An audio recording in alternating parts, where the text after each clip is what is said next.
right, don't forget your glasses. Ooh, you want to show Uncle Trav your glasses? She's styling? Movie star! Oh, I love it. Do you tell her when she puts on the glasses she's invisible, like they do in Big Daddy? I don't think we've done that yet. We usually just say, ooh, look at the movie star. I'll be up in a second. We only got 2 ad reads left. Good luck, Mom. All right, let's make these ad reads last as long as possible. Ah! Got hit with a shoe. Welcome back, ladies and gentlemen, to New Heights, presented by Wave Sports and Entertainment. And we are your hosts. I'm Travis Kelce. This is my big brother, Jason Kelce, and new episodes drop every Wednesday during the NFL season. Subscribe on YouTube, wherever you get your podcasts, and follow the show on all social media at New Heights Show. Click that follow link. Jason, what do we got coming up today? We got a great episode for you guys. Knew it. I knew it. We're going to get into both of our Week 5 road wins, find out why I might need a pair of pink shoes, and get into the huge fan mentions we got last week and talk about the biggest storylines happening across the league. All right, now. But first. What's that? As always. New news coming in hot, baby. We got new merch, everybody, and Jason is rocking it right now. We like finally dropped it. New colors. First item of new news is obviously the fact that the brand has New Heights merch officially available at homage.com/New Heights to all the 92%ers. Make sure you check that out. The shirts are just so comfortable. You know, it's just good material, man. Homage does a good job. They kill homage, Shout out to the Ohio brand. I have no idea how to pronounce their name correctly, but one thing I do know is that they make comfortable shirts. Is that your favorite of the new merch that just came out? No, there's some really cool new colors I'm actually a big fan of, but it didn't vibe with the Phillies had and with the Phillies right now in the playoff hunt. Okay. Facing the number 1 seeded Braves. You're going to get out there and chest bump that furry monster and drink some beer or what? I would love to. We'll see what happens. Last year, we had all timed up with the bye week, so it was really easy to get out there. This year is a little bit different. But if it times up, you don't got to talk me into chest bumping the fanatic and chugging a beer with him. That boy out there enjoying every bit of that. To all the 92%ers, if you guys want to grab some new merch or at least see what kind of new swag we got, please visit homage.com/New Heights. Yeah, baby. Check it out now. All righty. Let's get to some fan mentions of the week. First up is a big one. I don't know if you guys saw this. I didn't believe it when I was told it by a reporter coming after practice. We got treated out by LeBron, Travis. Yeah, no, that was pretty wild. I wasn't expecting him to be, listening into the show or like at least seeing the social clips. But yeah, there's no chance he's listening to a full episode, but the social clips are good enough. Never know, man. The guy's a Northeast Ohio guy, man. From King James, tweets at New Heights Show. Crazy I can't get an invite to join y'all. Fantastic show. Is it because you guys are truly the kings of Northeast Ohio? And as I claim to be honest. Seriously, you guys are awesome. Man, I'm not kidding you. I came in with the media in the locker room, and they were like, so you're getting tweeted at by LeBron now? And I was like, say what? Say what? What do you mean? Why is LeBron? This was awesome. That was pretty cool. LeBron knows. We've been trying to get him on the show for a while. I know he's acting like he's just coming on now, but we've been trying to get him up here for a minute. There's no way we haven't sent LeBron James the invite, Yeah, if we haven't, intern Brandon and intern Jake are going to hear it from us. Yeah, they know who's at the top of our list to try and get on here. They know who's out there. and King James has been number 1 for a long time. Listen, LeBron, you're welcome. Whenever you want to come on, brother. Please, we will make it happen, Captain. Grew up watching you play. We have watched your career as Cleveland and Northeast Ohio guys all the way from St. Vincent St. Mary till now. So, ooh, it's so crazy, man. Yeah, I think it's safe to say it would be an honor to talk to you. Heck yeah. I remember I went to a game down at Cleveland State when I was in 7th grade to go watch LeBron James play high school basketball. He was selling out arenas all over Northeast Ohio and selling so many tickets that they had to take it to a college arena or to a college. Yeah. The Gund Arena at the time or the Cavs Arena. It was either one of those two. Yeah. And I saw him. I ended up seeing him at Cleveland State, and man, he went off the backboard, threw it down. I was out of my seat. I was like a little kid getting excited for like the new wave of what the NBA was going to look like. And sure enough, he didn't disappoint, man. He just kept rising and rising. And it's been cool to follow him. I remember actually watching like it just kind of came up about LeBron James like being a great like football player, and they showed some of his like high school highlights. I remember watching the Channel 5 News and seeing those highlights live. Right. They would show St. Vincent St. Mary's like, oh, they beat Akron Bethel or somebody, and it would be LeBron out there in a number 9 jersey just mossing everybody. It's like, God damn it. He's going to be the first football basketball athlete. I haven't been, I guess I do kind of get this. It's a weird realm to be in now where you get tweeted at by somebody so big and was so big when you were a kid that you're still kind of nervous as to like, I don't even know how to respond to that. I got to make sure I think something up here. I can't just willy-nilly throw a tweet back at this dude. You know what I mean? Like I feel like a school kid again. Little schoolgirl. This shit's cool, man. Yeah, it was wild times watching LeBron come out of Akron, Ohio. When he got drafted by Cleveland. I know. It was electric. It was like the hometown hero coming to save the day of a failing franchise. All to be backstabbed. He saved it. He came back. He did. 2016, baby. I remember. We went to one of the games, didn't we? One of the playoff games? We sure did. Ate at one of the steakhouses downtown. Where was that at? Morton's, I believe. Yeah. Right there in Tower City. I don't know what else to say other than, we would be happy to take LeBron James. Yeah, no, LeBron, you already know what it is, baby. We need you. Would you ask him why we got to finish the debate of whether or not NBA players can play in the NFL? Or we got to ask him why he didn't put you on his AAU team when you were coming out. Well, I couldn't dribble, Jason. I couldn't dribble. I didn't make the team. Couldn't dribble. Oh man. Nobody wanted a 6'5" power forward. You know what I mean? You had to be, if you were 6'5", you had to dribble, and play defense on the perimeter, and both of those were not my strong suit. It's that tweener. My defense was my offense. If I scored more than my opponent, I won the game. You won the game. Yeah. It's all about matchups. That's all it is. That's all it is. Hey, I did my job.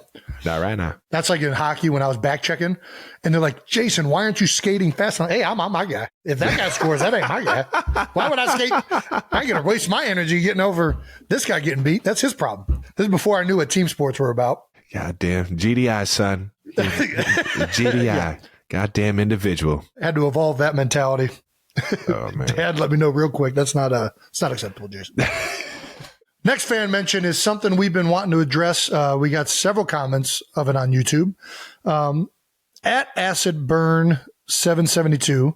I don't know that we should be taking this comment from a guy named Acid Burn. But anyways, next podcast, I'm going to count how often you two use the F word. I love the show, but hate the potty mouth. We've gotten this a lot. Potty mouth, We don't try to swear. It just happens sometimes. It feels like we're just in the same room together, and we're not talking to anybody else. So I'm sorry if I cuss every now and then. We don't mean to offend anybody. We want the show to be inclusive, but sometimes you just got to fucking say what you want to say. Yeah. Trav, I got to widen my vocabulary is what it is. I just have such a short vocabulary that I just use the words for everything. You know what I mean? Yeah, but I just feel like swear words sometimes it's a necessity to explain a certain emotion. You can really just pierce somebody and really make a statement. Through the air. Yeah. What do you think about starting a swear jar on the show? A swear jar? That's pretty funny. Yeah. Like just start a counter. Every time we swear, it counts it, right?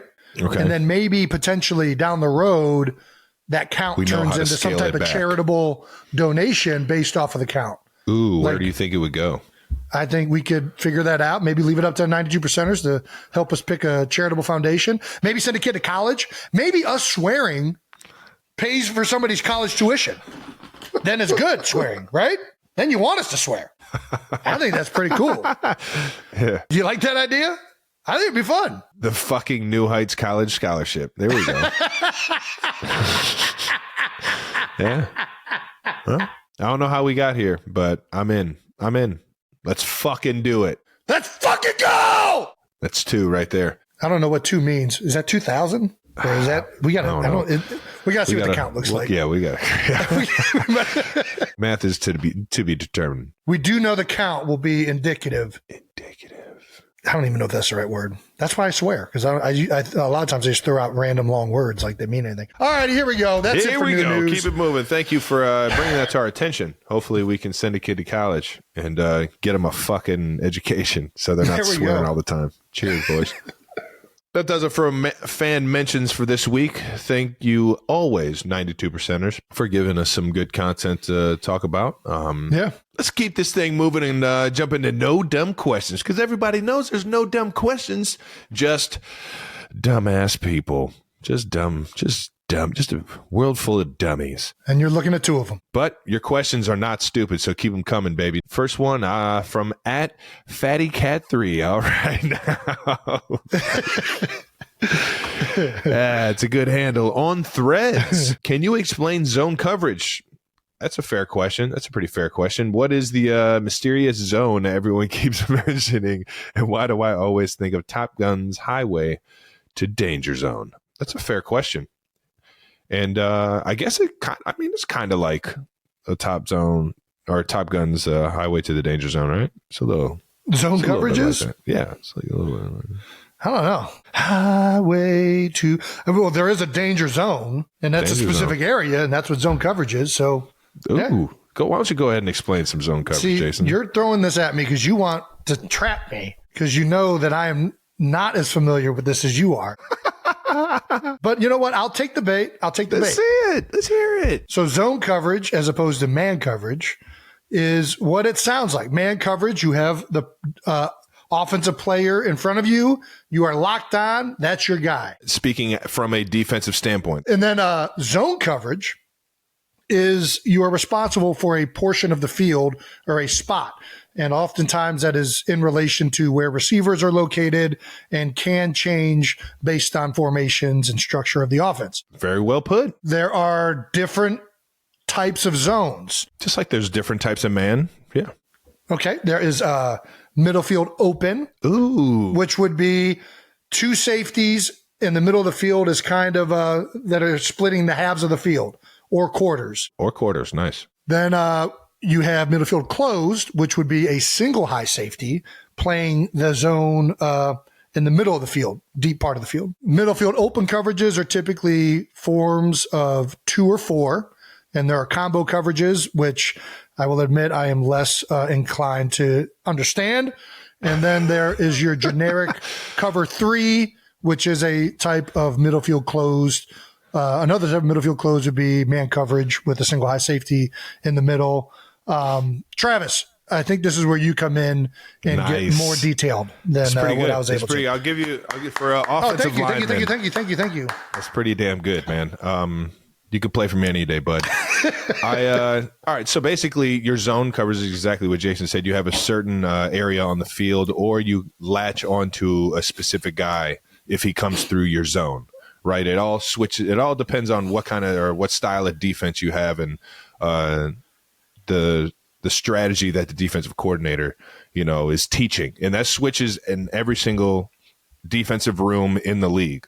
Cover 3 doesn't look the same in every single defense. There's certain rules that if I got into it would get extremely complicated, but extremely detailed. Cover 3 is exactly what it says. There's 3 people deep. Mm-hmm. Cover 1, there's 1 person deep, and everyone's trying to play outside leverage on a specific man and force them to the middle of the field. Cover 2, typically you have 2 high, right? There's 2 high safeties.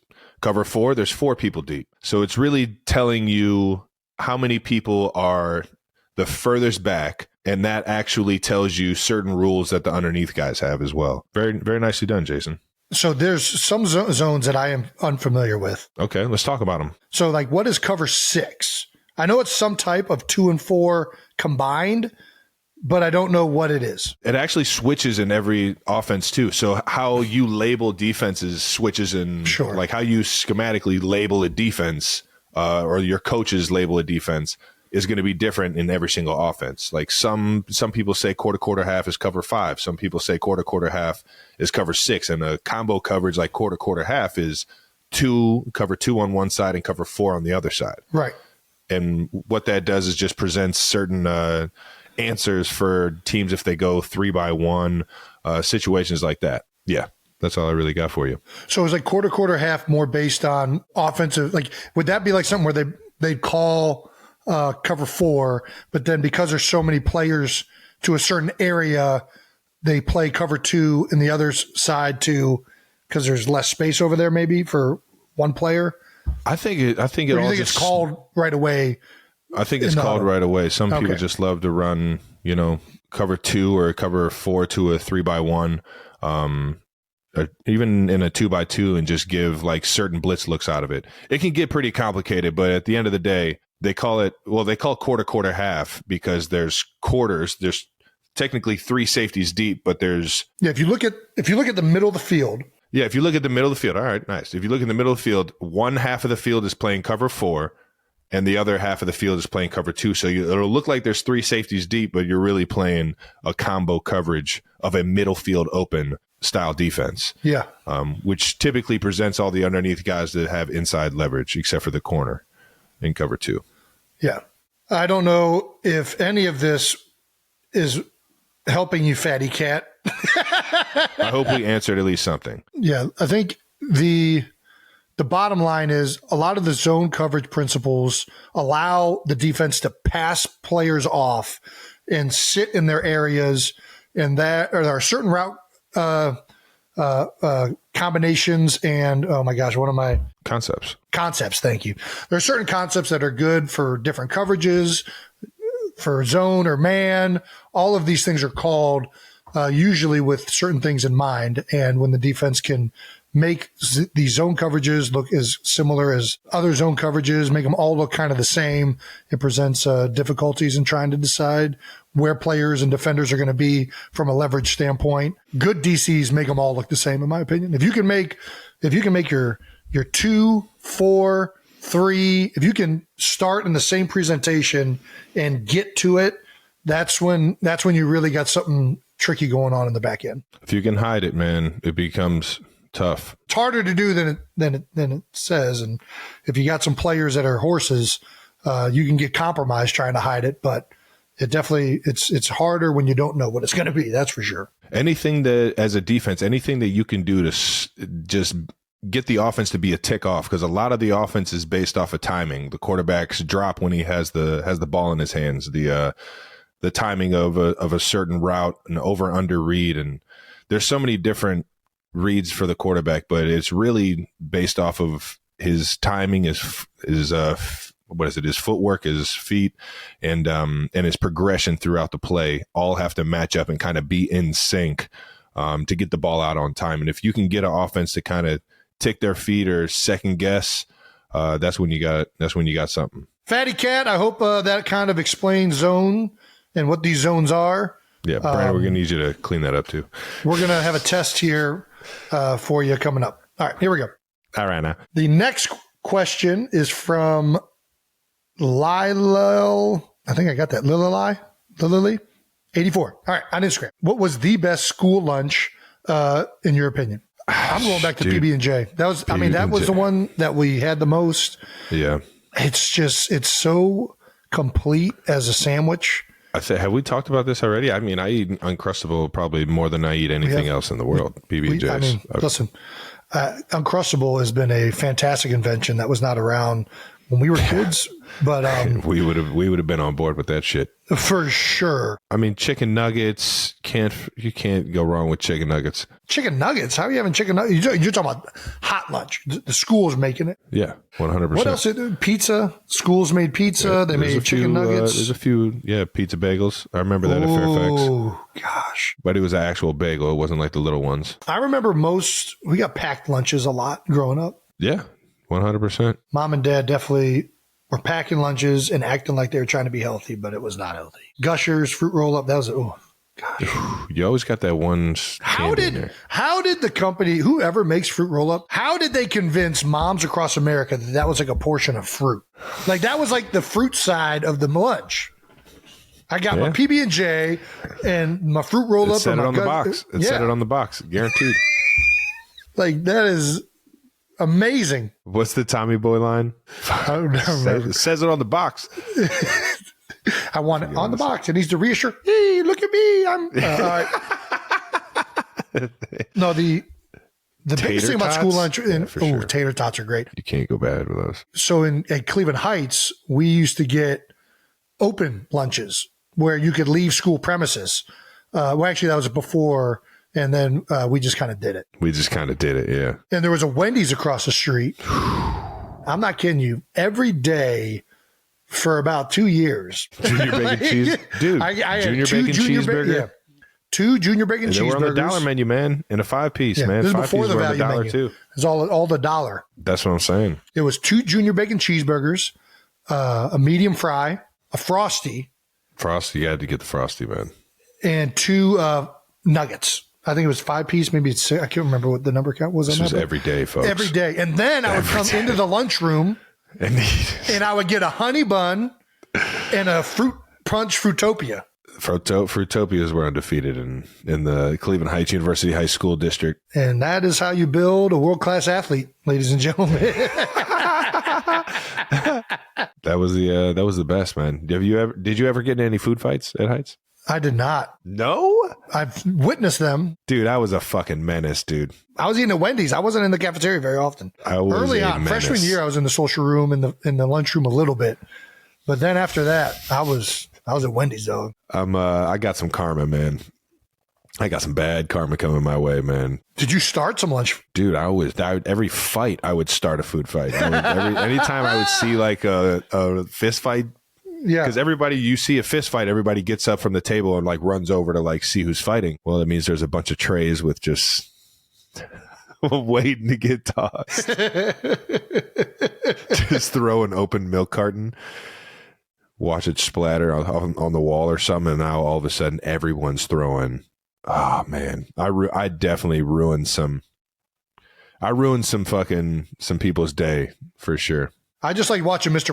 in all these situations, dude. Mr. We can't name names. We can't name names because he ended up getting canned because of that. I've seen a security guard at Heights who used to play arena football, play college football. The most yoked individual I've ever seen in my life. Like he ran the entire building. Break up a fight as another fight's breaking out. Taking a kid to the office from the cafeteria in the main hallway.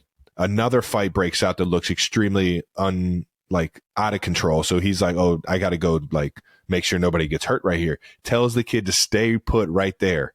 And you're listening. No? Didn't listen? As soon as he let him go, tried to jet out of there. Immediate. It was. You can't outrun Mr. It was so no. Sorry, you can't outrun teacher X. This was one of the most impressive things I've ever seen in my life, with no hesitation, like a Texas gunslinger, right off of the hip, takes the walkie-talkie and just like Austin, like the opening scene in Austin Powers when he has the shoe. The dude just fucking throws the shoe at dude. I'm talking about. Smack the dude in the back of the helmet or back of the head. Yeah. Laying flat on the ground, out cold. He's out. Oh, well, this explains why he might have got released. But high school at Cleveland Heights was one of the most lit experiences. But you need that. If anybody who went to Cleveland Heights knows, oh my gosh, we needed that man in that building. That place would have been a freaking jungle without that. Like there was no rules at times. People just pulling fire alarms, fights breaking out. It was it was chaos. You got to have security guards like that. And I'm just going to there's few things that I enjoy more than watching somebody who is outstanding at their occupation. And I saw more feats of physical excellence out of that man in his job than I've seen anybody else do. It was, I mean, he would leap. Suplexing kids. It was like he was a caged animal. He was just like waiting for kids to get out of line, and he would jump over full on lunch tables. I mean, jump the table to stop a fight happening on the other side. Oh, it's so impressive. It was like we were in an old Western movie, and he was John Wayne, and it was like, hey, dude, you're not starting any stuff. If Mr.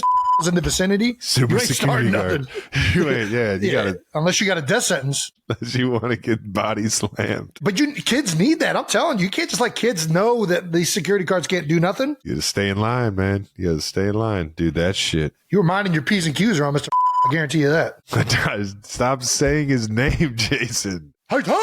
That's what I'm talking about, baby. Shout out to the Heights, man. It just reminded me of when they would go when kids started pulling the fire alarms because the kids wanted to go out in the street and fight each other in front of the whole school. Oh, yeah. That was the best. It was Are you amazing. kidding me? That was like... And the school was like, we're on to you guys. Next person to pull a fire alarm is expelled. And you're like, oh, man, that's going to stop people pulling the fire alarms. No chance. Ain't stopping nothing. These kids would all huddle around. They would huddle around in a big group around the thing so you couldn't see who pulled it. Dude, genius. And then right there on Cedar, one of the biggest streets in Cleveland, just start brawling. It would be like people are just jumping out of trees. You didn't realize who's on whose side, dude. That shit was electric. Do you remember when we lost our best receiver? It was like the Coliseum, huh? Do you remember when we lost our best receiver because he was nervous about a test he had to take, so he called in a bomb threat to the school? From the payphone on the main floor. Inside the school. Oh, man. Oh, really hurt us. Hey, listen, one of my favorite people of all time. This is the best. This day. Fastest talking man I've ever been around, ever. Oh, my gosh. Still to this day. God damn, man. We really could have used him that year. Yeah, it would have been great. Yeah. I wasn't on that team, but you guys could have used him that year. All right. Thank you for taking a trip down Old Heights High Lane with us. And that does it for No Dumb Questions. God damn. I love high school, man. It was great. It was much simpler times. So much fun. Golly. What I'd give to go back to playing handball in the backyard, and you think playing in the NFL is fun, by kids? The box. Just know. Capri Sun. Mom would go out and get Capri Suns, and we would devour them by the end of the day. Yeah. There's no way those things ever stood chance. You think you want to play in the NFL? Just know the height of your fun playing sports is in the backyard, hitting a ball with a hand.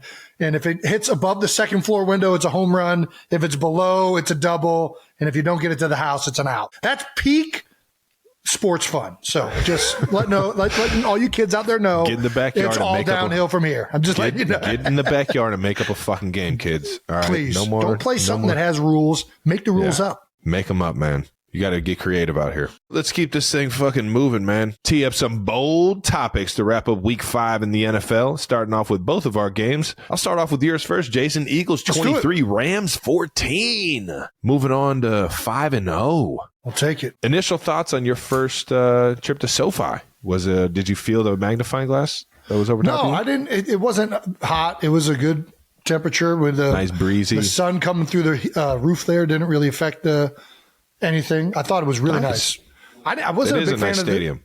It's very nice to look at. I wasn't a huge fan of the turf, but outside of that, I think the stadium's really freaking cool. Now, when you say you're not a huge fan of the turf, what is it that was it you couldn't get good footing or what? It felt a little bouncy, which just kind of threw me off a little bit in warm-ups. But by the time you're warmed up and playing, you're not noticing it. But yeah, I think overall the stadium experience was phenomenal. And I think part of that is heightened by the fact that at least half of the fans are Eagles fans, and that always makes it more fun at an away game. LA has pretty much been a home game for us, too, every time we go out there. A lot of transplants. Really cool stadium. And, obviously Rams, an incredible team. And, Aaron Donald, we had a lot to try and get ready for. And it's always the most unique game plan we have is whenever we play Aaron, because he's that good, and you have to know how – you can't let him – ruin the game. The game wrecker. We had our hands full. So certainly happy with how the game went and the end result for darn sure. Well, the Eagles, you were mentioning the Eagles, being the home fan base out there in LA. Jalen Carter said that they were so loud, the Rams actually had to adjust how they were snapping the ball. So they went from cadence to silent, which is for all you new members to the 92 percenters. Typically you'll hear a quarterback have a verbal cadence. Well, if it gets too loud, they'll go to signaling to the center when to snap the ball because they don't want to be off rhythm with the snap count and everything. So, and that's a huge advantage to have on the road. Yeah. Silent cadence it's got its benefits, but for the most part, it's a huge disadvantage, especially for the tackles who have to look all the way in and get a visual cue as to when the snap is happening, then look out. Sometimes they're sifting and doing multiple things. So they're looking here, then they're looking here, then they're trying to pass block Jalen Carter or whoever it is. It presents a lot of difficulties. Yeah. Testament to the Eagles fans that showed up and made it easy for the defense. Easier. Go Birds. There were also some Swifties among the Eagles fans in LA. TikTok user Darvishi3 posted a video of Jason warming up with the caption, Swiftie here, I found a Kelsey. She had some very funny analyzing of Jason's warm-up. Let's take a look at this. Calling some moves the crab walk and Happy Feet. Man, Happy Feet's a good fucking movie. Are these the correct technical terms? I mean, this video is hilarious, man. Your feet are fucking moving, dude. Dude, I'm actually happy it looks this good because I feel like a jamoke when I'm doing this. How about this? What's the band? The band, you turning on some adductors with that band? I'm turning on my knee, but I wanted at an angle because I want to really isolate that VMO on the inside. Ooh, nice. And that was kind of hurting. So then we went to the straight arm. Nice. But yeah, getting that knee activated with the band and then doing a little pass setting footwork drill, just getting my balance down and then just trying to activate that nervous system with some, I don't even know what is that? What would you call the fast feet thing? I kind of like Happy Feet. I might start calling it Happy Feet now. Thank you. Thank you to Darvishi. Thank you, Swiftie. Darvishi 3 just gave me a new name. The Happy Feet move. I feel like a jamoke when I'm doing that, but it's stuff that I feel like I got to do to get ready. And I do not feel that fast. I'm pretty impressed with myself. I'm not going to lie. My feet are moving there. Man. Those feet are moving, man. No, I enjoyed watching that video. Thank you for capturing that moment. Let's keep this thing going. Apparently, an Eagles fan also snuck into the visiting locker room after the game and went up to AJ Brown. Did you see him in the locker room? I didn't see this. No, I'm just now finding out about this, to be honest with you. AJ Brown joked to reporters, "I feared for my life." Which member in New Heights team was it? It had to be Brandon, right? It was one of our interns, either Brandon or Jake. It had to be Brandon. Had to be. Maybe Greg. Maybe. Oh, Greg is an Eagles fan. Big Eagles fan. From Lower Marion, I believe. Is that right, Greg? Right now. Yeah. 100% correct. We'll count it. Shout out to Greg. Shout out to Lower Marion. That's hilarious. And also, I mean, we got to tighten it up. We can't just be letting fans get down on the field into the tunnel and then in through the doors. I mean, I don't know how this is happening, but we got to tighten this thing up. Probably snuck in with the media guys, I would assume. I don't know. That boy was trying to Peter Gaze. Peter Gazer! What the fuck are you trying to go into a locker room? See those eyes dip down for a second? Hey, how's it going? You doing all right there? What just happened? I've been violated. Oh, man. All right. Well, offense is clicking, bud. Jalen Hurts' AJ Brown connection was huge for a second week in a row. Jalen finished the game with 303, 72 yards rushing and 2 tutties. Led the team in rushing this week. Yeah. Yeah. And it wasn't all on called runs. He was making stuff. Our third downs, he was out of his mind in the game. He was playing unreal. Not only was he throwing the ball, making good, quick decisions, but when things weren't there, he was making things happen with his feet. Kept a lot of drives together on third down because of the dynamic player he is. This one felt the best so far that we've put together, in my opinion. I mean, rushing-wise, it wasn't as dominant as we've had, but the entire offense, the structure of it, it all felt like the rhythm was there. And I think that, the Rams can present a lot of things from a defensive standpoint, as we just talked about Aaron. But across the board, they got good players. So, really, really happy with how we did offensively. Hell yeah. And we finally got my guy Dallas Goedert some receptions, man. Dude, I've been waiting for it. 8 receptions, 117 for a tutty. It's one of the biggest mismatches in the league. Can we get my guy? Yeah. I mean, you got a few good ones. I'm not going to lie. You got a few good mismatches, but. Well, you know how it goes sometimes. It just, for whatever reason, doesn't work out. And yeah, AJ's just throwing to his best friend. Really, really happy that Dallas finally got a game that's been coming for a long time with everything he does for our offense and the mismatches he presents. It's hard. We have so many weapons. We have Dallas, we have Devontae, we have obviously AJ Brown, we have DeAndre Swift. Everybody can't have 100 yards every game. And well, I mean, you can. You just got to be flawless. That's right. You got to be Miami Dolphins 70-25. Jesus. Then everybody's happy. Dallas does so many things for our offense. Everybody was happy. His girlfriend Aria posted a video of him scoring his first touchdown for the season, and you could see that her excitement, I can guarantee, matched the entire team's excitement for Dallas getting on the board for the first time. So we were pumped up to watch that. Always get fired up for a tight end touchdown, baby. You know what I mean? Just the most selfless players on the team. You know, never seen a tight end do a documentary about himself. Gosh. So the it was NFL about our shared family. a You're video. in the documentary. Huh? You're in the documentary. By the way, number one documentary of all time. How about it, huh? Did you see that? How crazy is that? All because cool, of you and me. Doesn't have anything to do with this Taylor Swift drama. Like that's what I'm saying, man. Everybody's just so interested in the family dynamic. Yeah, I mean, I thought that was pretty cool, man. That's fun to hang your hat on that. So if those of you that don't know, it's the most watched documentary ever on Amazon Prime Video. So if you haven't watched it, go check it out, man. Kelsey, the documentary that shows how selfish Jason is. Don't say.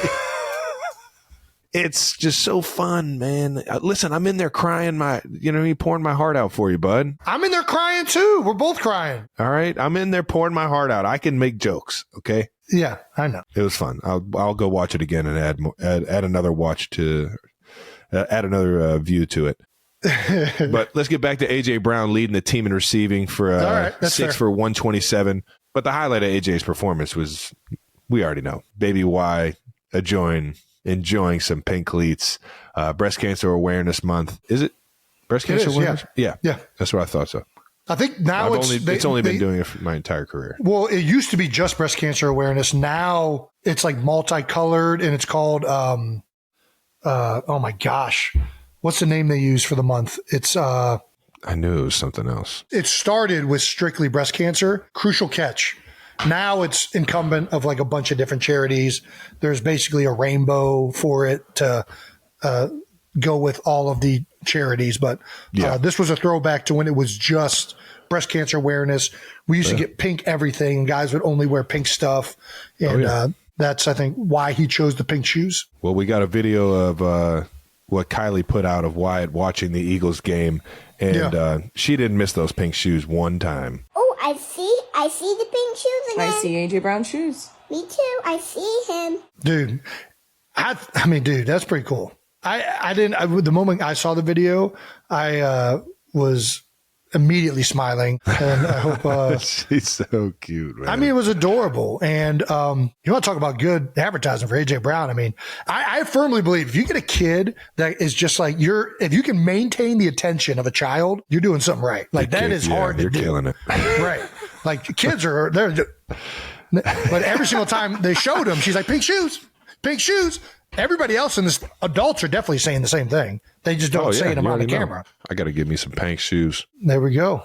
Well, shout out to AJ Brown. Shout out to Baby Y for putting a smile on everybody's face. The brotherly shove strikes again. Ladies and gentlemen, for another week, one of the biggest storylines coming out of your game is the Eagles' dominance with the brotherly shove. The play that works every time, 92% of the time. 92% of the time, it works every time. Biggest shove of the game had to be during the very last play of the first half for a touchdown. Eagles were down 14-10 with 32 seconds left in the first half. You guys were able to drive down the field and put up 7 points, man. Finding a way to go up at half. That's a good ball right there, baby. Right?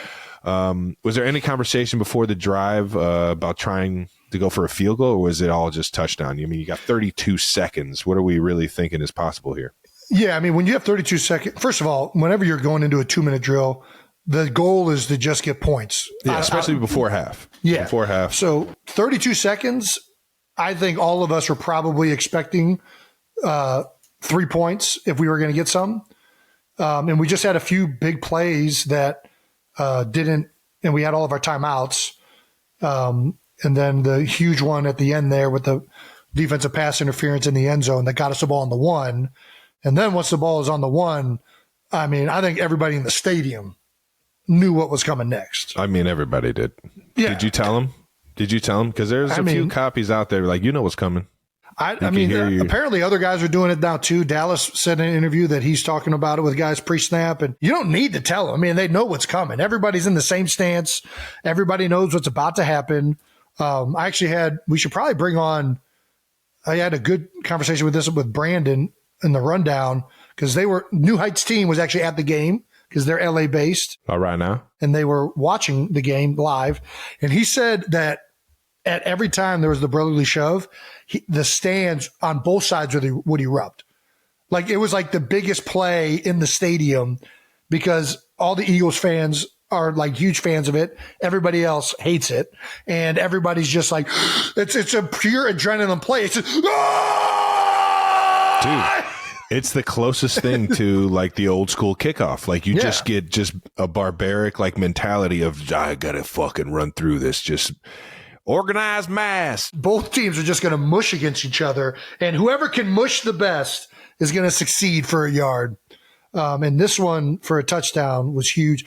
I got asked afterwards, were you surprised you go for a touchdown on the 1 yard line and then just kick the field goal going into half? And I'm like, no, I think even if you're not a brotherly shove guy, don't you think most coaches are trying to, if you're on the 1 yard line, you're going for the touchdown, we got to play. We got at least one play that can get us 6 1 points, yard. 7. Yeah, right. Yeah. I think we didn't even need the call play to come in. I think everybody's like, yep, suit up for this one. Make sure the pads are nice and situated. Atta boy. Before the game, Adam Schefter tweeted that the brotherly shove had been in the attention of the NFL's competition committee. The controversial play has the attention of the competition committee, and the NFL and the NFLPA plan to study all the injury-related data to the play, as is customary during the offseason per a league official, especially after 2 Giants were injured on the play Monday night. The brotherly shove also will be topic of discussion during the offseason, as it was last offseason, but nothing will change this season. The brotherly shove is here to stay for 2023. I know that 2 Giants did get hurt last week. I will say, I've been watching quarterback sneaks for a while.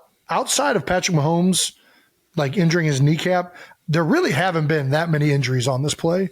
Yeah. But if there's a way that this play is going to be outlawed, this is how it's going to be. This is it, yeah. Yeah. And 100%. what I'm worried about is if I'm a defensive coach, any of these that I can like have a guy like go up limp on because I'm planning ahead for next year to try and stop offenses. I'm telling you, I swear, I guarantee guys are going to start faking injuries.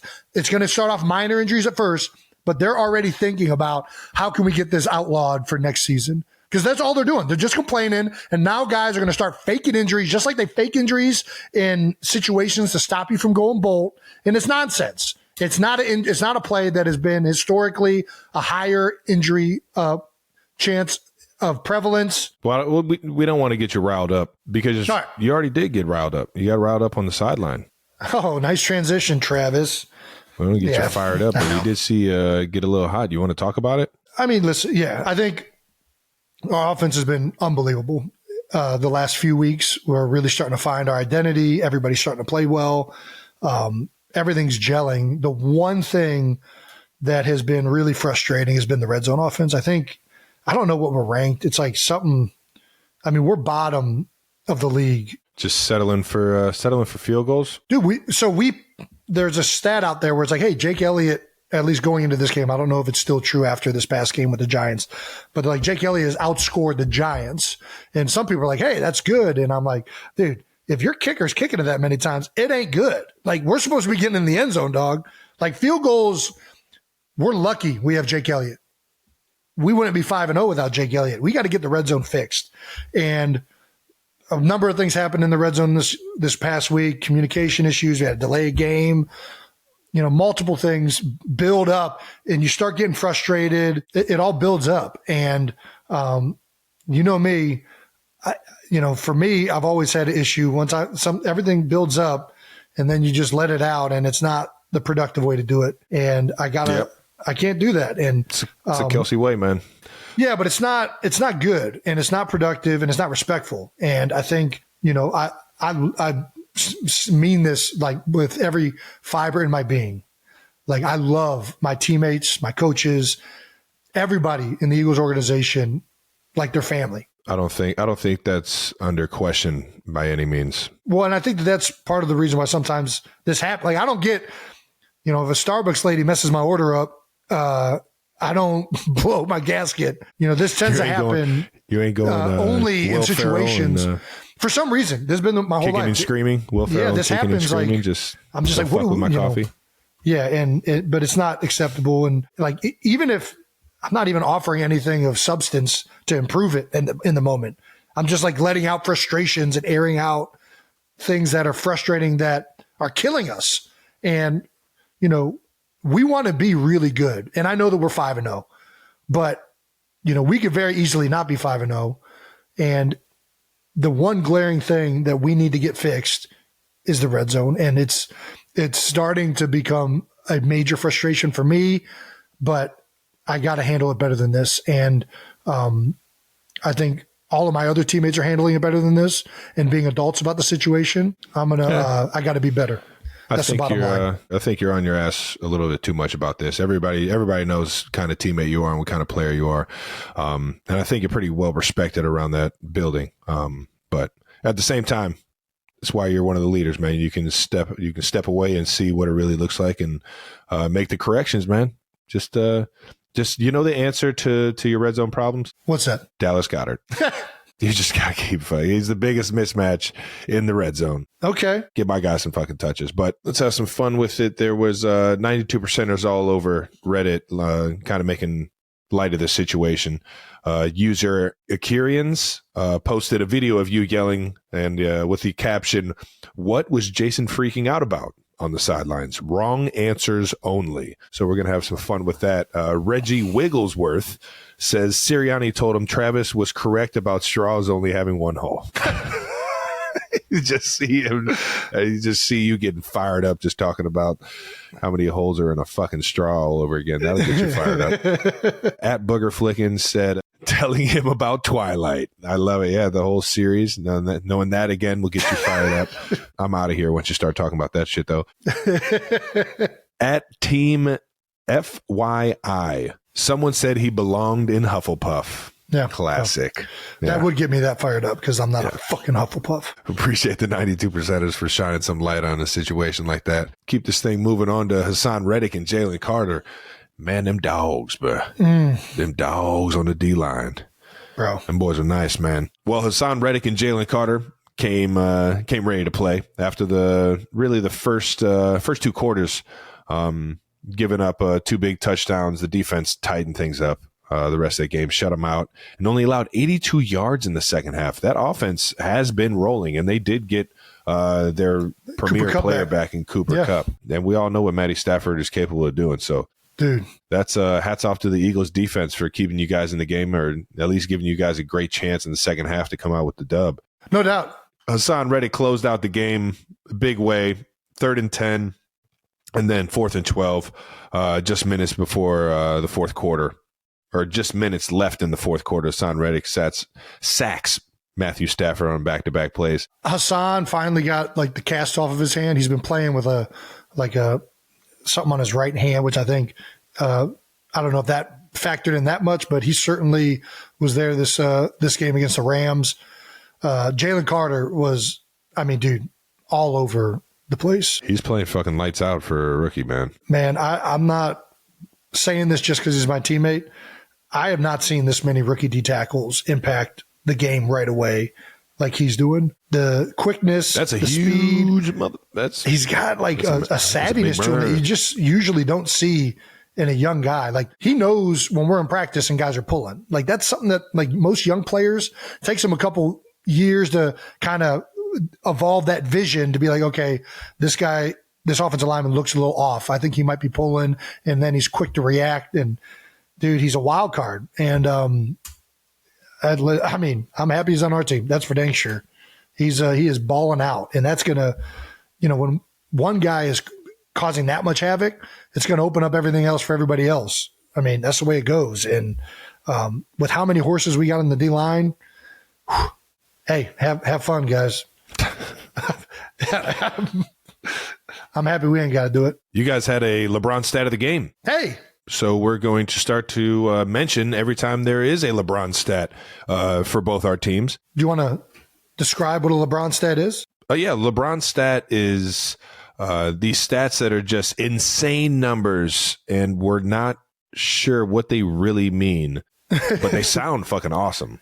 LeBron James had the most assists before turning 21 years old with 1,193. Yeah, typically I feel like cool. That's cool. Under 21 years old, before he could crazy. drink. Before he could drink, this is how many assists he had. I feel like typically it's a stat that's like a short time of like a time frame, right? Like over the past 3 weeks, he has been Joe Montana. Like it's like cool. Why is the time horizon only that period? Just because you wanted the stat to say something? But anyways, yeah. All right. What do we got? We got LeBron's stat of the Eagles game. Jalen Hurts is the first quarterback in NFL history to record 30-plus rushing TDs in their first 50 career games. Why? Fucking mind-blowing stat. Pretty fucking sweet. He's got 30 rushing touchdowns. I wonder if he's going to have the most rushing touchdowns in his first 51 games and then his first 52 games. At what point does the... It's just very odd. See. We will wait and arbitrary times, but I guess all that means is that Jalen Hurts is pretty good at getting in the end zone. So, doggone. Yeah, I'll take that LeBron stat any day, baby. Let's get to I don't know, the frozen north. Soda, eh? Where the Chiefs took on the Vikings. Is it that cold up there yet? What was the temperature like up in Minnesota? No, it was actually really nice. They opened up the doors. Oh, cool. So it was kind of like it was an outside venue. And I'll tell you what, man. Beautiful stadium, Hats right? off, man. Hats off. That thing, I hadn't seen it like in daylight, and it is a beautiful stadium. Yeah, they did a good job with that. One of my favorites I've played in a long time. And of course, the Skull Nation, everybody over there, Minnesota's fan base was absolutely electric. Chiefs Kingdom showed up yet again, as they always do. And it was rowdy in that thing.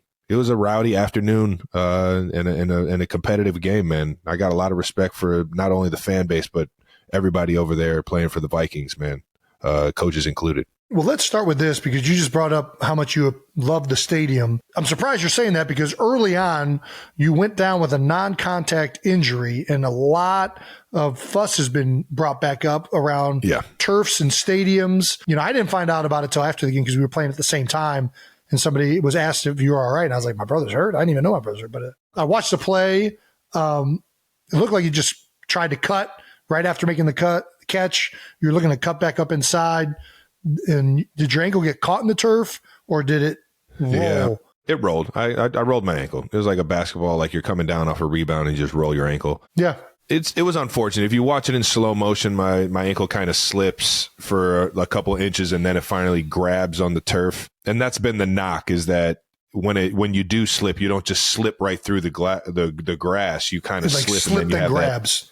And then it grabs. And when it grabs your joints and you're just not ready for it. But I'm just out here just being old as fuck and just offing myself because I'm not getting tackled and getting injured. Like nobody's doing this to me but me.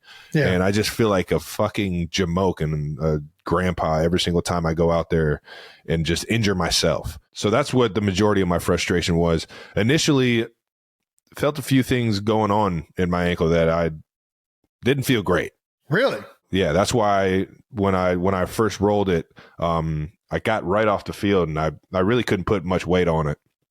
So I knew I had to at least see if it was broken. Went in, got x-rays, and from there knew that there was nothing structurally wrong with it. So I could just tape that thing up and get back out there. Does it change at all because it rolled? It was like a low ankle roll. Where you got to know the terrain, or you got to know the surface that you're playing on, man. Okay. I got to go in with a base with a more athletic position. I kind of just got lackadaisical, tried to let what I think is an athletic move later on in my career just is an athletic move. I gotta play with the base. I got to play with my feet underneath me. And the rest of the game I did that. And you didn't see me slip around or injure myself at all. So I just, when you're playing on turf like that, you just got to have a little bit more awareness in how you're putting your feet in the ground and how you're changing direction. And it's just an unfortunate part of the game, man. Did you spat? Did you just kind of tape it up extra tight? Spatted it up. Yeah. Taped the ankle and then taped over the shoe for sure. Just kind of limited the flexion. I didn't get the update from Jay Glazer the way I have been, who's been very keen on giving Travis Kelce updates because I actually saw him out in L.A. The day before the game. Shout out to Jay. Good to see you, brother. He's an LA guy, yeah. But you just talked about the turf, and we're going to talk about it right now. The internet was quick to blame this whole thing on the slit film turf that is on the field at US Bank. For some context to everybody who has not been privy to a lot of these turf issues that have been being debated, ESPN Vikings reporter Kevin Seifert tweeted, US Bank Stadium has slip film turf, which NFLPA data shows has had a higher rate of non-contact lower extremity injuries than other types of turf. The surface here is slated to be replaced after this current season. Can we explain the differences of playing on turf, grass, different types of turf? Here's my theory. My theory on any turf is that there's black pellets, and when your cleat is on top of turf, you don't really get that natural, like you're digging into the ground. It kind of just grabs on top of the turf. Yep. Your cleats kind of just grab on top of the turf. And it's almost, if you have too many black pellets, it kind of feels like you're on stilts a little bit, or at least like an unstable surface. When there's too many black pellets, that's where it gets kind of, that's where it gets kind of iffy for me, because the more unstable it is and the more you throw your feet in the ground, that's not a good equation, you know? So I'm glad you're bringing this up. Have you ever noticed the difference between a slip film turf, a monofilament turf, a combination turf? Like when you go out on the turf, can you be like, oh, this is a slip film turf? No. Because I can't, right? No. I don't know what the difference would be. All of this attention is, in my opinion, is being applied to slip film turf. Just get rid of the turf. I don't care if it's slip film, monofilament, combo. I don't give a crap, because there's so many factors in this. Like you said, the thing that I notice the most is when there's a disproportionate amount of rubber pellets. Yeah. When there's too many rubber pellets, it almost feels like you're in sand a little bit. Like it's like, it feels weird. Puts a little bit more strain. Even if it's just the most minimal amount of strain, it's still putting more strain on the joints for sure. And this is my problem with everybody only going after slip film or just saying slip film, because now all these teams are going to do is going to go to a different type of turf. We need to get rid of turf altogether. And I don't want to hear it like it's an indoor stadium. They make UV lights. You can go grass inside. There's freaking pot barns right down the street that are growing mountains of fucking pot. We can grow grass indoors, all right? I don't want to hear this nonsense. It's not necessary. There's so many things that factor into what makes a turf good or bad. The slip film is part of it. Yeah, slip film, monofilament, maybe that's a factor. How many rubber pellets are in it? Who installs it? There's better. Hey, newsflash, some people install turf better than other people. There's different underneath that it's woven into. There's different underneath surfaces beneath that. Like, there's so many factors that can go into whether the turf is going to be good or bad, how it's maintained, right? From year to year. Just stop it. We went through this with AstroTurf back in the day. It ruined guys' careers. Now we're seeing the same thing with this turf. Yeah. All right? And it's only going to continue to happen. Just go back to the grass. Get your UV lights. I don't care if it's Ford Field. You can put some dirt on the ground, put some grass on there, UV lights. You're going to fucking have grass. Well said. I got to play at MetLife this week, so that's partly why I'm upset as well. Although I did hear that they switched from slip film turf, so I guess we're all good. God, it's so fucking stupid. Well played. I mean, it's so dumb. Gosh. I think you fucking killed it. Did I do too much? Is the NFL going to hate me now? I don't know what to say.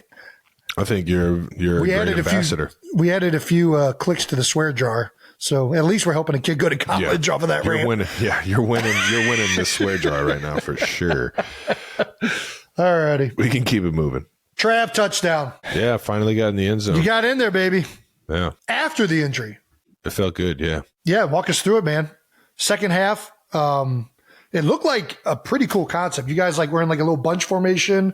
You kind of a little misdirection. Caught him in zone. Confusion. Caught him in zone. Is that what that was?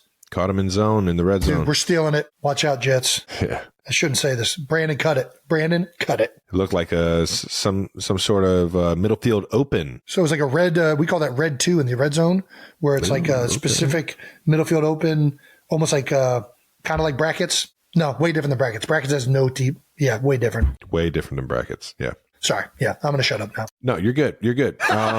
Essentially, we had a tick on what they like to run, and we've ran that play a million times before, so it was just kind of one of our go-tos. And we have a bunch of plays that we run off of that. So just when you think you got us, another touchdown for El Travador. How about that? That put us up 2 scores, man, in the third quarter, going into I have nothing else for you. All right. Well, on the drive, you had 5 receptions throughout before you scored the touchdown with 45 yards. Were you tired coming off of that field? You had to be pretty tired getting 5 receptions in the touchdown. I mean, that was a long drive. Drive. I don't know how many plays it was. I think it was over 10. There were a few third down conversions, a controversial third down conversion that Vikings head coach was threw the challenge flag for, and I was thankful and lucky enough that they called that a catch instead of an interception. Would have been really bad if they would have called that interception, but I felt like I had possession of the ball going down and was sliding around on the grass for a minute there, and then he took it out of my hand. So they called me down. Gotcha. Yeah. They called me down, and it got me the first down on a third down conversion. So nice. Kept the drive alive, but running around, man, just trying to find a way. Is it more significant coming back from an injury and then having a bunch of a really great drive like that? I think it does. Just, you feel like more like you're going through more. It's a new challenge. It's more exciting when you kind of are more relieving when you're having success, knowing that you're going through something without a doubt, man. After your touchdown, the Vikings scored on their next drive, but the Chiefs defense shut them out the rest of the game. Man, our defense is playing great, man. Yeah, man, they are. On the Vikings' final drive, the last play of the game, the Big Yeti's out there. We've talked about it before. A little Rob Gronkowski edition. Whenever you're expecting jump ball. You don't have to fucking do Rob like that. I know. Man. You're right. That's like my worst nightmare is being one-on-one with somebody. It take me. Gotta make. Talking about obviously the you got to do something you practice zero for the last decade. I haven't tried to tackle anybody, even though I do have one tackle in a year. Me trying to tackle anybody is not the situation that we want to be in. But me going up for a football, I can help out. Pretty familiar with that one. I can help out with that one. What a lot of defenses will do in last game Hail Mary situations is they'll put their tallest, best jumping player, best reach player out there. I don't know if that's even me at this point. I think they just put me out there because I'm kind of savvy. They're like trying to figure it out. Yeah. We don't know if he can jump anymore, but he'll figure it out.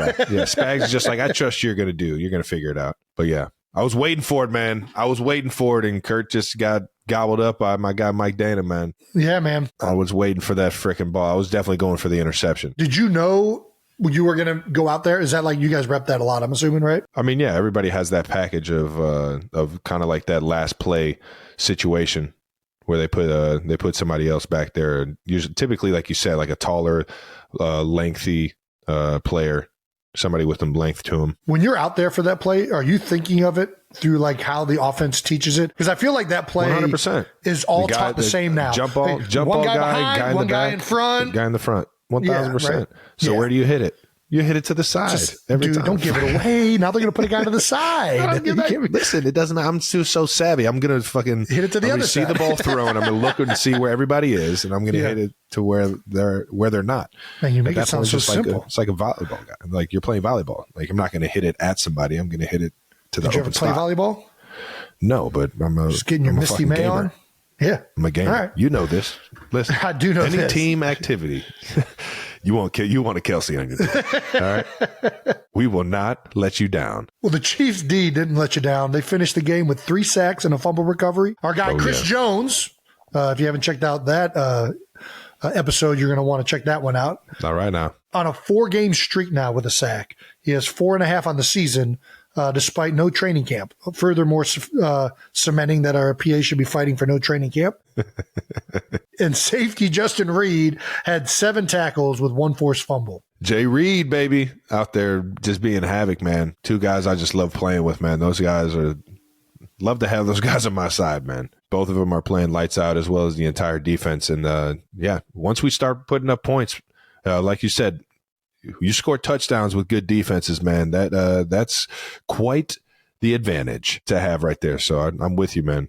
Just like you guys said, you guys got to start putting up touchdowns. Yeah. I think it's about time the Eagles and Chiefs both start just running it up, baby. I think that would be pretty good. Until we see you. Pretty good. And then it's on like Donkey Kong, motherfucker. LeBron's stat of the game with the win over the Vikings, Pat Mahomes has now defeated every team in the NFL except The Chiefs. Check I out don't you know want a if that's a LeBron LeBron stat. stat. This is That's LeBron actually- stat. Pat is now the 10th quarterback to defeat every team in the NFL except one. 31 teams. The only quarterbacks that have defeated all 32 teams obviously need to be perennial players that also defeated their original team. And that list consists of Tom Brady, Peyton Manning, Drew Brees, Damn. and Brett Favre. That's good company right there. Well, I'll tell you what, I think I speak for Travis and everybody watching this show, at least that's a Chiefs fan, and that they hope he never joins that company right there. Let's hope that Pat never has to beat the Chiefs to join those 4 quarterbacks. That would not be good for Chiefs Kingdom. Shit, man, I'm with that. Player insights on NFL storylines. We're going to talk about some other things that happen across the league in Week 5. Week 5 roundup. Let's give some quick thoughts into the biggest headlines from this past week of NFL football. The Jets beat the Broncos 31-21 in the Nathaniel Hackett Bowl. Jets named offensive coordinator Hackett their 4th captain for the game on the Friday, which I thought was awesome. Hackett was also given the game ball after the win. Did he go out for the coin flip? Gosh, that's a good question. Let's see what this picture looks like. Nope, it's just a picture of Nathaniel Hackett. I don't know if he went out for the coin flip. That would be electric. I don't think he can. I think you can name him the captain, but I don't think you're allowed to actually send a coach out there for the coin flip. But that'd be electric if they did. Well, a lot drama packed game, man. Very drama packed game. Obviously Knowing about what Sean Payton said. It was heightened this offseason with Broncos head coach Sean Payton when he called out Hackett in July, the former head coach of Denver before Sean Payton was hired. Payton took shots at Hackett, saying his time in Denver was one of the worst coaching jobs in NFL history. Everything I heard about last season, we're doing the opposite. I play him this week. This is why you don't say stuff like that. And to Sean's credit, he tried to walk it back afterwards. He tried to, but I can guarantee that was brought up this week with the New York Jets. There's no doubt about that. Well, I mean, they made him the captain. Yeah. So it was. Do you think, do people underestimate the power of locker room material?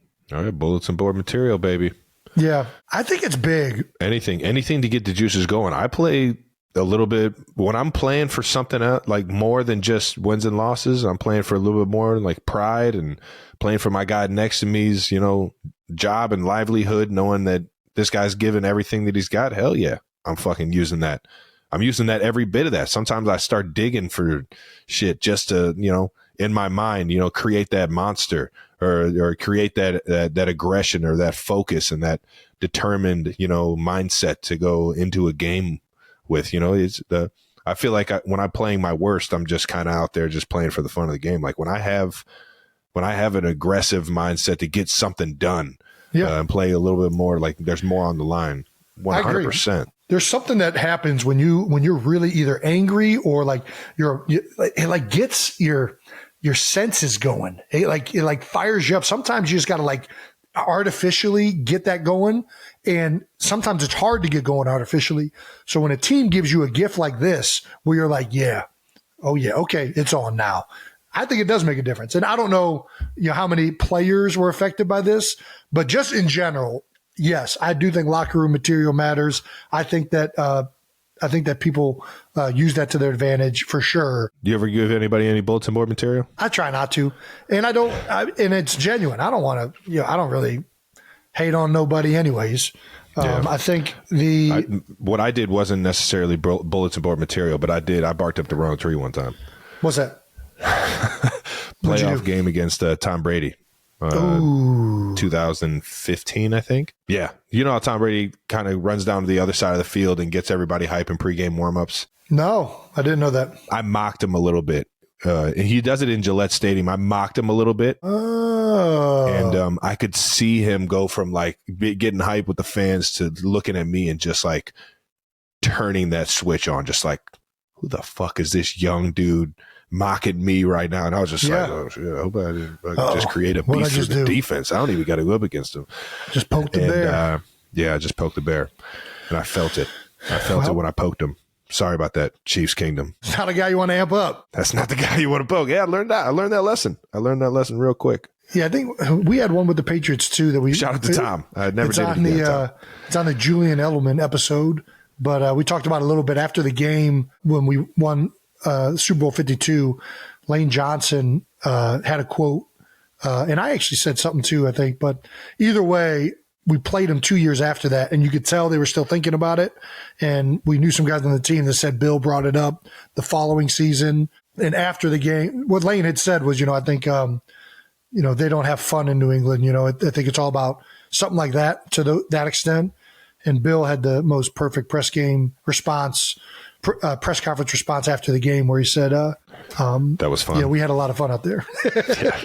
So got a hats off to the man himself, Bill Belichick. All right, moving on. Dolphins beat the Giants 31-16 on Sunday. Coach Mike McDaniel was given the stat that the Dolphins had more yards than any team in history through 5 games. The good old LeBron stat. This was Mike's response. Mission accomplished. Our whole goal this entire offseason was statistical output through the first 5 games.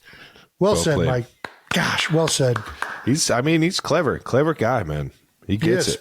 Yeah. He gets it. Yeah. And shout out to the Dolphins, man. I tell you what, they got speed. They're rolling, brother. They are rolling. They got a bunch of speed over there, man. Bunch of speed. 49ers beat the Cowboys 42-10 in a dominating performance on Sunday Night Football. The 15th straight regular season win for the 49ers. 49ers and Eagles are now the only 5-0 teams in the NFL. Not right now. One of the highlights from the game of the 49ers was a 38-yard George Kittle touchdown that came off a trick play. Oh, yeah. That's right. That was identical to a play the Lions ran earlier in their win over the Panthers. It looked like it was Laporta. We mentioned Sam Laporta as one pass, of our right? Yeah. One of our man. first, and both Hawkeye guys. Laporta being a Hawkeye rookie out of Iowa. Yeah, both Hawkeyes, man. Hey, yo. There's something about them Hawkeyes tight ends, man. And finally getting my guy George some tutties, man. The guy's out here just being an absolute workhorse for that offense, just being selfless and blocking for everybody and getting everybody else open. Thank you, Kyle Shanahan, for letting my guy get a piece of the pie and get in there and have some fun in the end zone. Yeah. 3 of them things. And I think Sam Laporte's a Hawkeye guy. I think he had 2. I think he had 2 tutties. Hey, man. Well, that's a tight end snack if I've ever heard one. Not right now. All righty. In other terrifying news around the league, a Jags fan at the Jaguars-Bills game in London was dressed from head to toe like an actual Jaguar in a suit. The entire face and makeup, and it looks like he had an exact, like, he had like the nose and... Yeah, this is pretty lifelike. It was, I mean, it's impressive. He kind of overdid it, right? 100%. But that's what they do over there in London, man. They go full throttle. They just do it with a suit on. We put like spikes on shoulder pads and shit like that in America. Yeah. You know what I mean? Yeah, this was a more sophisticated dress up. Yeah. Or dress as. Dress as, for sure. Well played, though. I mean, that's what you want. You want a genuine crowd, and that screams London. 100%. Yeah, Jags play over there all the time, so they get a lot of love over there. And they found a way to get a win. Yeah. Found a way to get a win. Jags 25-20 over the Bills. Stayed over in London after the game the week before against the Falcons. The Bills didn't get into London until Friday morning before the game. How much do you think this impacts the game? Nothing at right? all. It's the same as us going to L.A. to go play the Rams last week. Like, it's yeah. I think if you want to win a football game, it doesn't matter when or where the game's played. You're going to get up and get after it. You're going to fucking find a way to win the game. Excuse my language and my potty mouth. Add it to the scholarship fund. Here we go. There we go. You're going to find a way to dig deep. It doesn't matter if you're uncomfortable. It doesn't matter if you're, not feeling great, or you want a little extra sleep. You're going to put all that aside, and you're going to find a way to get a win. Now, the Bills, they got hit with some unfortunate injuries, and that's always disturbing, man, because you never like to see guys go down, let alone great players, guys you respect, and things like that. Hopefully, those aren't season-ending injuries. I haven't seen anything on a lot of the diagnosis, but Yeah, that hurt. And when you have big time players and key players and starters go down like the Bills did, it's hard to win a football game, man. Let me tell you, in particular, their nose guard, Daquan Jones, has been having an unbelievable season. I know I played against him in Carolina and felt firsthand that this guy was a really, really good player, and he was having a breakout year. Really unfortunate to go down. Damn. So, yeah, I think, there was another question, I think, is it weird that the Bills got in so late for this game? And I don't know if you feel the same way, but this seems to be the trend now. The trend when you're going far distance is to actually leave later to be affected. Don't let your body like you don't have enough time to be affected by the time change. Mm-hmm. We left later to go to LA as well. It was our latest time arriving. We think we arrived 6:30 Pacific Standard Time. Is that the right name of that time zone? Anyways, no idea. Either way, that's definitely the sports science and the circadian rhythms seem to back leaving later on long trips for whatever reason. Yeah, so I'm with the Bills on that one. Well, that wraps it up and does it for Week 5 roundup. Let's end this thing with some stamps of the week, baby. Ooh, should we? Hand out some stamps of the week to the guys who took their game to new heights in Week 5 of the NFL season. How about that? My stamp of the week for Week 5 is going to be Saints tight end Foster Moreau. Ooh, okay. An absolute warrior. Scored his first touchdown since overcoming Hodgkin's lymphoma in a Saints win over the Patriots this week. Ooh. Foster, man. That's awesome. Got all the love in the world for you, brother, and what you've been able to overcome. And we know it wasn't easy. Being diagnosed with cancer earlier this year, stepped away from football for just a bit, and then signed with the Saints in May after treatment, and already back on the field scoring tutties, baby. Let's fucking go. Let's fucking go. I'm couldn't be happier for you, man, and keep that train rolling, baby. Congrats on taking your game to new heights. All right. Yeah. All right. Well, I'm going to go with Jaguars running back ETN, baby. Ooh. Totaled 184 scrimmage yards. That's 136 rushing, 48 receiving, and had 2 rushing touchdowns in the Jaguars' Week 5 win that we just talked about. He became the first player ever with at least 175 scrimmage yards and 2 touchdowns in an international game. Ooh. Man, we're killing it with the LeBron stamps this week. After the game, ETN tweeted, "I played against myself in fantasy football today. Sad emoji." Can we play fantasy football? I didn't even know we were allowed to play fantasy football. I'm pretty sure you can play up to like a winning at like $200, but I can't get into it. All righty. Way to go, baby. I just love watching this dude play. He's fun to watch, man. He's fun to watch. Smooth athlete, man. Dude, I mean, you see it right there, 136 rushing and 48 receiving. He can do it all. I love seeing running backs that are that dynamic that, you can do a bunch of different things with them. It just opens up the offense that much more. And with Dougie P at the helm, you give him a weapon like that, he's going to take advantage of it, baby. He's taking advantage of it. All right, that's it. That wraps up this episode of New Heights. Make sure you're subscribed on YouTube to the New Heights channel so you know when new episodes are coming out. And make sure you check out our new bonus video at the end of the week, exclusively on our YouTube page. We'll be previewing our Week 6 matchups and play some more clips for you guys to enjoy. Listen and subscribe wherever you get your podcasts. Once again, New Heights is presented by Wave Sports and Entertainment. Follow the show on all social media at New Heights Show with 1S for fun clips throughout the week. And thank you to our production and crew for always making us look way better than what we are. And thank you to the 92%ers. We love you guys, and we'll see you Friday. Peace. Peace. Is that how it goes?